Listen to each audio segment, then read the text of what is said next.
Welcome to Artkyk. This is Urvaja. And this is Yamini. We love to talk about art. So do join us as we share our insights of this world with you. Hi, Yamini. Hey, Urvaja. Good morning. Good morning. So today I was thinking for a podcast, a lot of people, even friends of mine, sometimes ask me, oh, I want to buy a piece of art. They're not very clear about, artists or genre. They have a idea. They're not sort of, art buyers, so to speak, or collectors. And, we try to put them in touch with artists or dealers or, whatever we might think is applicable. But somebody who is really interested in buying art, wants to start, has a theoretical understanding that there are galleries and auction artists, houses and artists they can approach, but they don't really know what to do with it.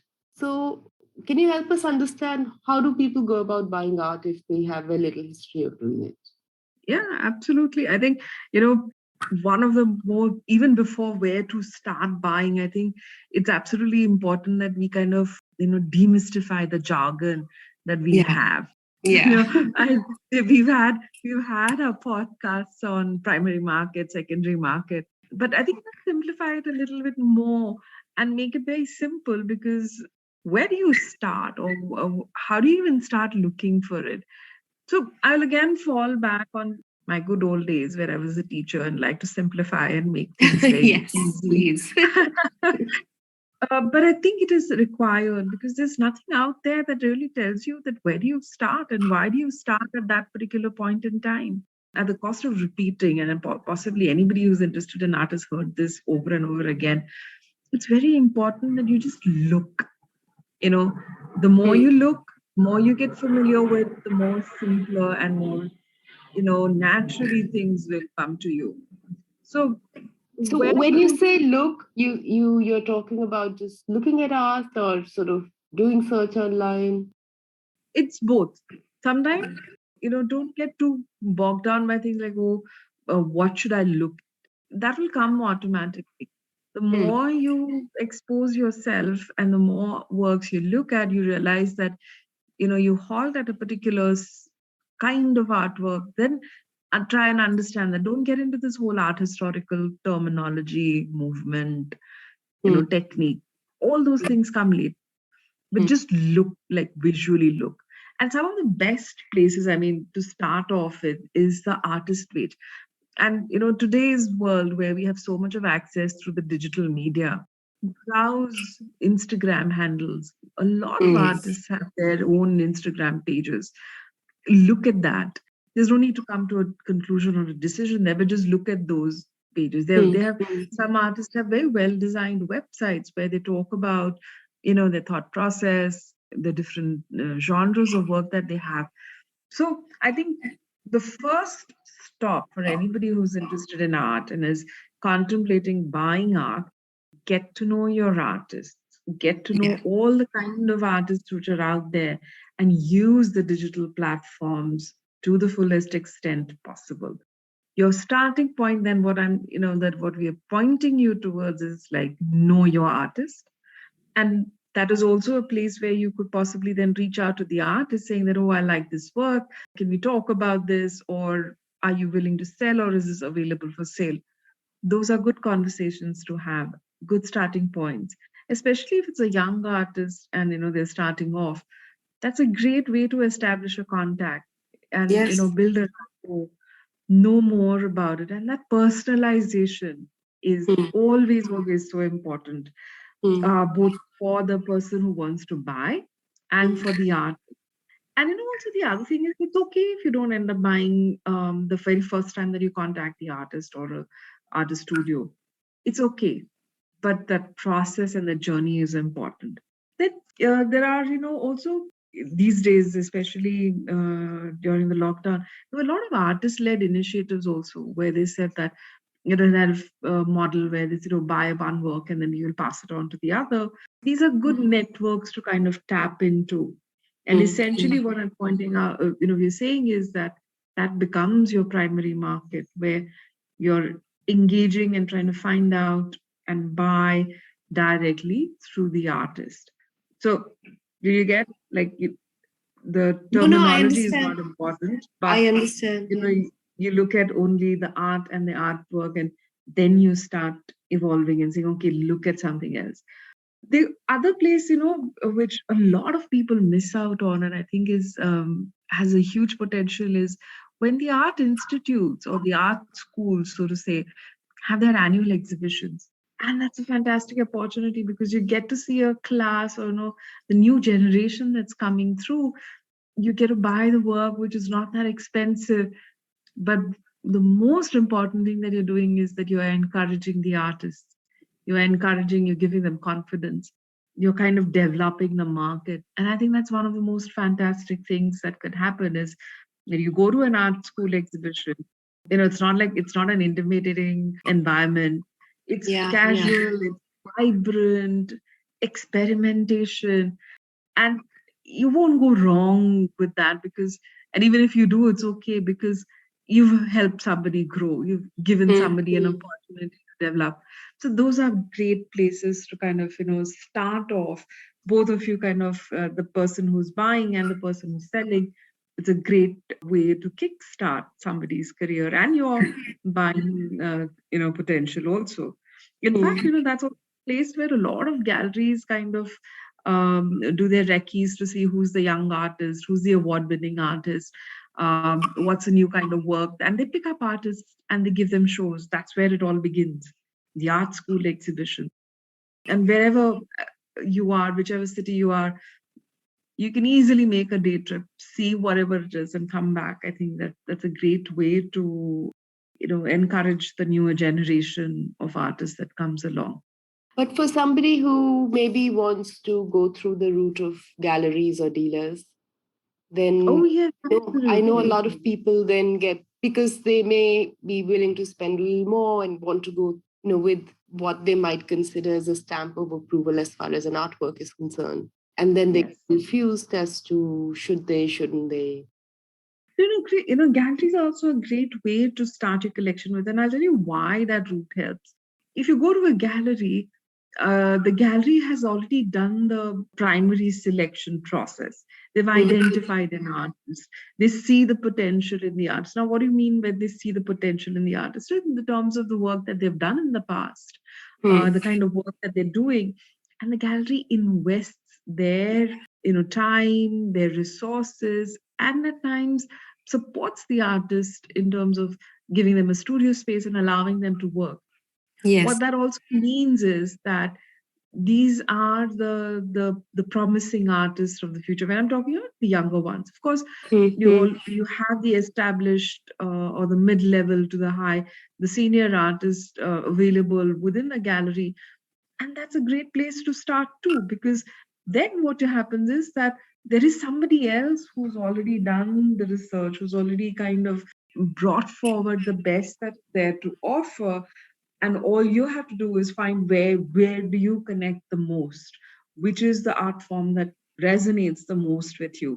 And again, here I would urge saying that, look, because a gallery is at the end of the day the reflection of an individual or a group of individuals philosophy or ideology or belief in art, and they have a different set of artists that they represent and they work with. So look at galleries, look at their websites, look at their Instagram handles or any other social media handle.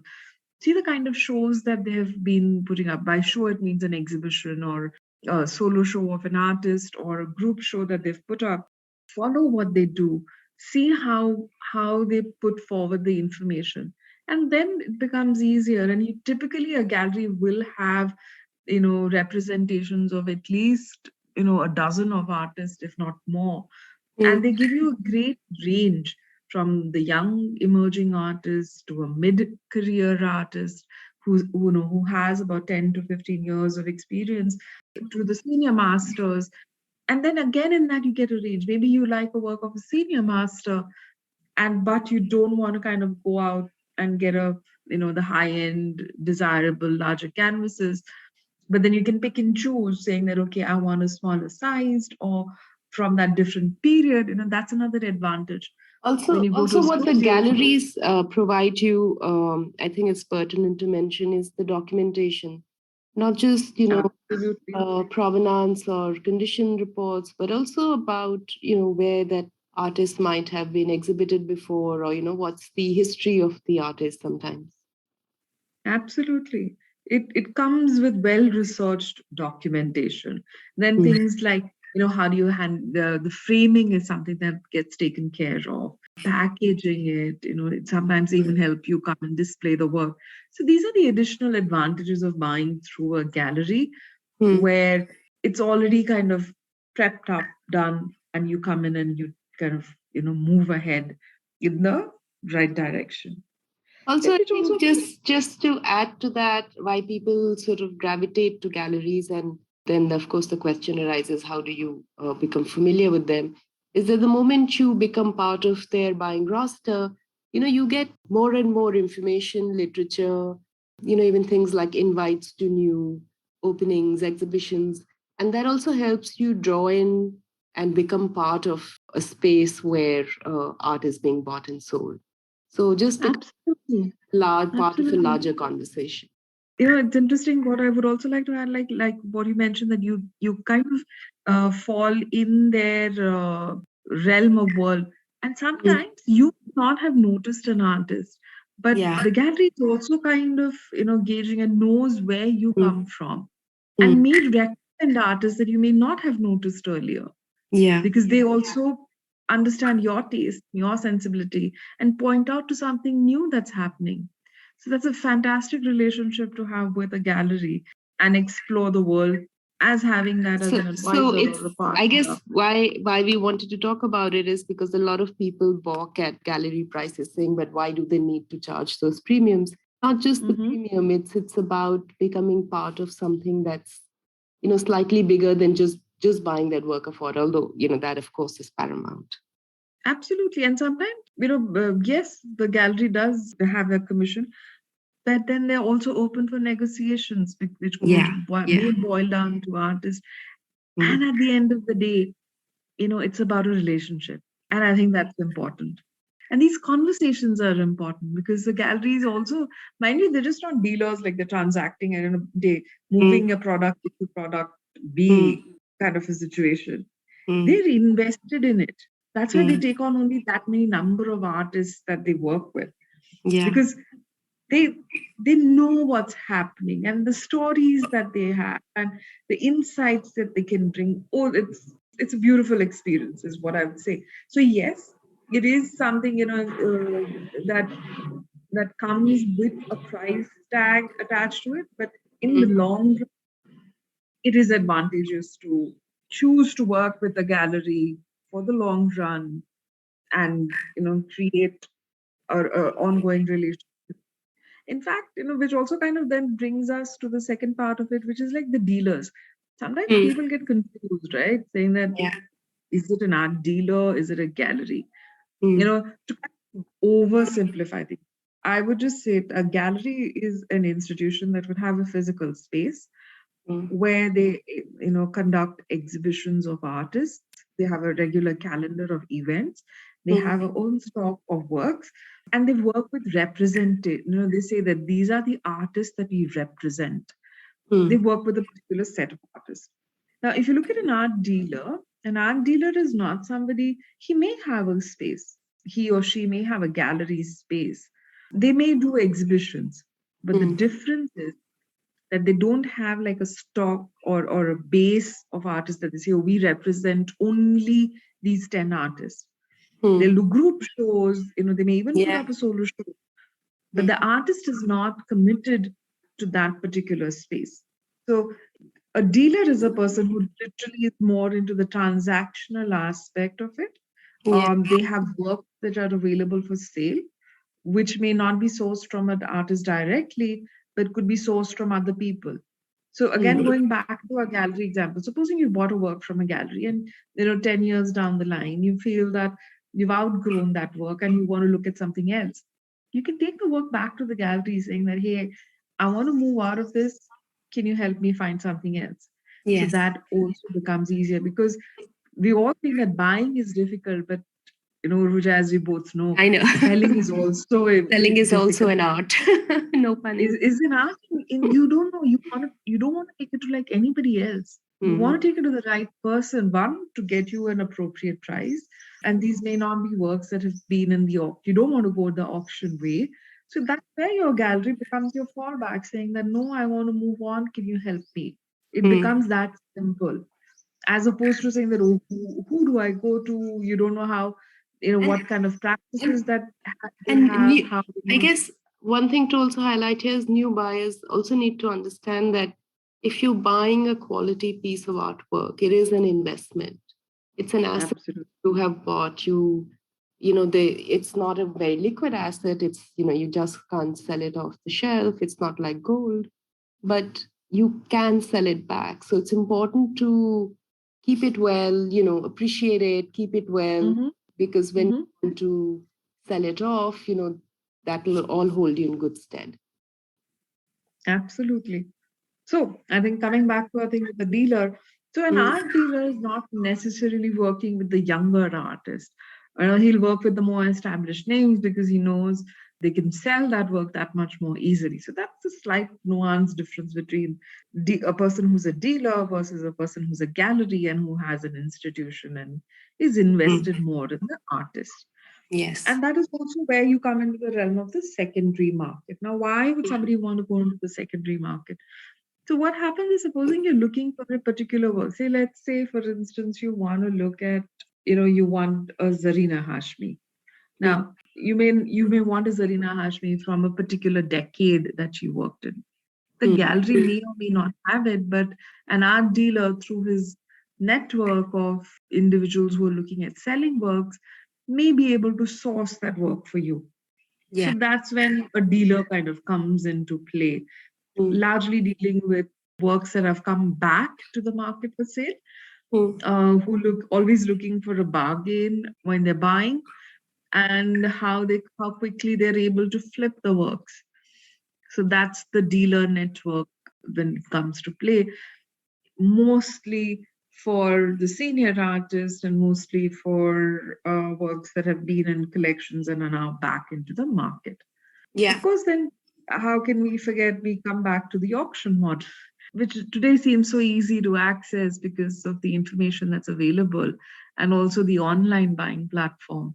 So like we discussed, you'll have pure online auctions where the bidding takes place, through a timed auction, the whole process of registration, gaining an access to the auction bidding process.